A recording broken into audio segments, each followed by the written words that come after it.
د زمري یا اسد 28مه د هیواد د خپلواکۍ له 105 کلیزې سره برابره ده.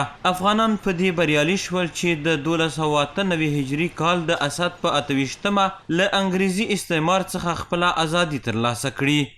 دا ورځ په تاریخ کې ډېره زیاته مهمه ده ځکه په همدې ورځ باندې افغانستان د استعمار څخه خلاص شوی دی.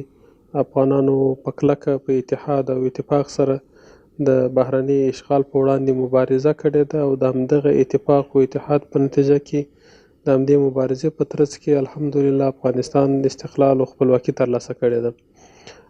دا ډېره زیاته مهمه ده چې افغانانو د انګریزي ښکېلاک په وړاندې له جنوبه تر شماله له شرقه تر غربه ټولو په یوه اواز باندې د اشغالګرو په وړاندې مبارزه وکړه او د خپل استقلال او ازادۍ او خپلواکۍ لپاره یې په ګډو سره د اشغالګرو په وړاندې مبارزه وکړه.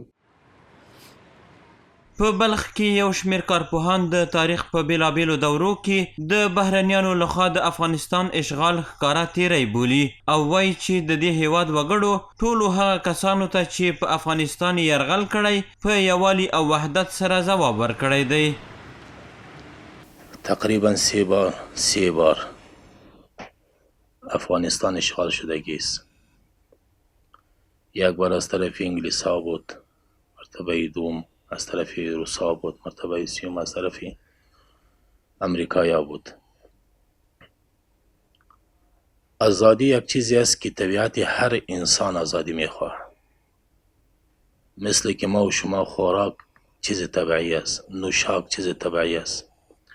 آزادیم یک چیز طبیعی انسان است، حق هر فرد انسان است. در اما 3 بار که افغانستان اشغال شده و هیچ ملامتی مردم افغانستان نداشت.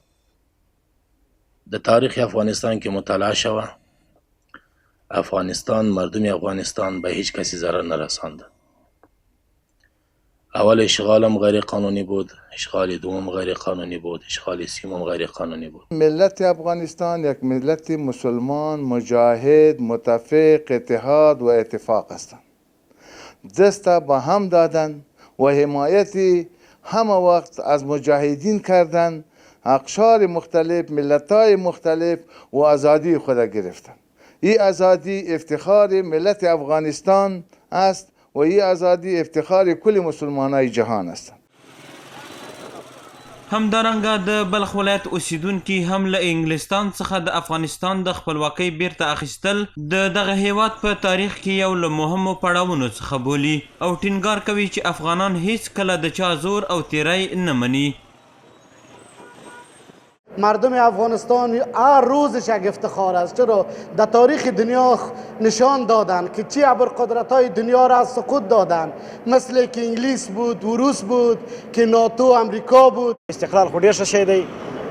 موږ تاسې 3 استقلال لرو چې الحمدلله په درو سره کې توانېدلي. افغانان ډیر غیرتي ځوانان دي، غیرتي خلک دي او خپل استقلال به بیا 28 به دې لمانځي او دا 3 استقلال به ټول لمانځل کیږي.